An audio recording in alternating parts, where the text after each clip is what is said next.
हिमाचल प्रदेश देवभूमि के नाम से मशहूर ये राज्य, जहां पहाड़ों के बीच बसे मंदिरों में हर साल लाखों श्रद्धालु पहुंचते हैं।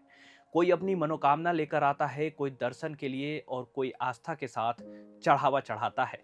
लेकिन अब हिमाचल प्रदेश के मंदिरों से जुड़े ऐसे आंकड़े सामने आए हैं जिन्होंने सबका ध्यान खींच लिया है।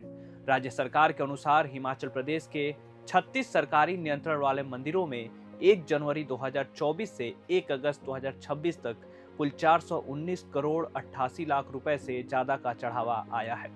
यानी करीब 2.5 साल के भीतर सिर्फ इन 36 मंदिरों में श्रद्धालुओं ने 419 करोड़ रुपए से ज्यादा का चढ़ावा चढ़ाया है। यह आंकड़ा सिर्फ आस्था की ताकत नहीं दिखाता, बल्कि ये भी बताता है कि हिमाचल के बड़े धार्मिक केंद्रों का आर्थिक महत्व कितना बड़ा है। आंकड़ों के मुताबिक सबसे ज्यादा चढ़ावा हमीरपुर जिले के बाबा बालकनाथ मंदिर दियोट सिद्धि में आया है।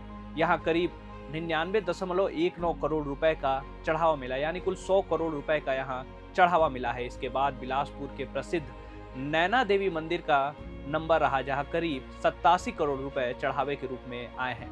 वहीं ऊना के माता चिंतपूर्णी मंदिर में करीब 86 करोड़ रुपए का चढ़ावा मिला है। ज्वालामुखी के ज्वालाजी मंदिर और सिरमौर के त्रिलोकपुर स्थित बाला सुंदरी मंदिर भी चढ़ावे के मामले में प्रमुख मंदिरों में शामिल रहे हैं। अगर साल के हिसाब से देखें तो 2024 में इन मंदिरों में करीब 153 करोड़ रुपए का चढ़ावा आया। 2025 में आंकड़ा बढ़कर करीब 157 करोड़ रुपए पहुंच गया, जबकि 2026 में 1 अगस्त तक करीब 110 करोड़ रुपए का चढ़ावा दर्ज किया जा चुका था।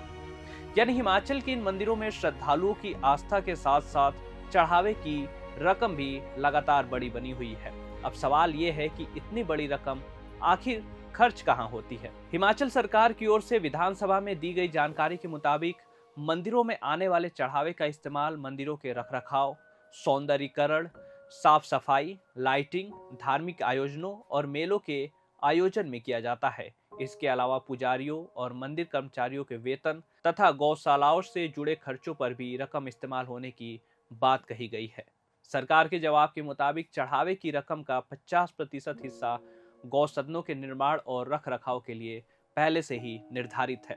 लेकिन 419 करोड़ रुपए से ज्यादा के इस आंकड़े के साथ एक और बड़ा सवाल ये जुड़ता है, कितनी बड़ी राशि के प्रबंधन में पारदर्शिता और सुरक्षा कैसे सुनिश्चित की जाती है। हिमाचल सरकार ने हाल के महीनों में राज्य के मंदिरों में चढ़ावे और कीमती सामान की सुरक्षा तथा पारदर्शिता को मजबूत करने के लिए SOP जारी किए हैं। इनमें दान पेटियों की सुरक्षा, रिकॉर्ड रखने, CCTV निगरानी, नकदी और कीमती सामान की सुरक्षित रखरखाव जैसी व्यवस्थाओं पर जोर दिया गया है। साथ ही डिजिटल डोनेशन को भी बढ़ावा देने की बात कही गई है, ताकि दान की प्रक्रिया को ज्यादा से ज्यादा व्यवस्थित और पारदर्शी बनाया जा सके। दरअसल हिमाचल प्रदेश के मंदिर सिर्फ पूजा अर्चना के केंद्र नहीं है, इनसे स्थानीय अर्थव्यवस्था भी जुड़ी हुई है। जब लाखों श्रद्धालु मंदिरों तक पहुंचते हैं तो होटल, टैक्सी, दुकानदार, प्रसाद विक्रेता और स्थानीय कारोबारियों को भी बड़ा फायदा मिलता है। खासकर नवरात्रि और अन्य बड़े धार्मिक आयोजनों के दौरान इन इलाकों में श्रद्धालुओं की भारी भीड़ देखने को मिलती है। 419 करोड़ रुपए से ज्यादा का ये चढ़ावा एक तरफ हिमाचल के मंदिरों के प्रति लोगों की गहरी आस्था को दिखाता है, तो वहीं दूसरी तरफ इतने बड़े धार्मिक फंड के सही प्रबंधन और पारदर्शी इस्तेमाल की जिम्मेदारी को भी सामने लाता है।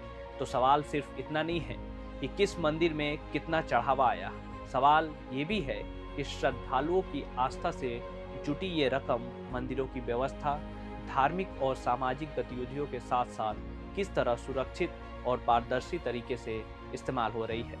फिलहाल हिमाचल के मंदिरों से आए ये आंकड़े एक बात साफ साफ बताते हैं कि देवभूमि में आस्था का सैलाब सिर्फ श्रद्धालुओं की संख्या में नहीं, बल्कि चढ़ावे की इन करोड़ों रुपयों में भी दिखाई दे रहा है। प्रभातखबर.com, विश्वास वही, रफ्तार नहीं।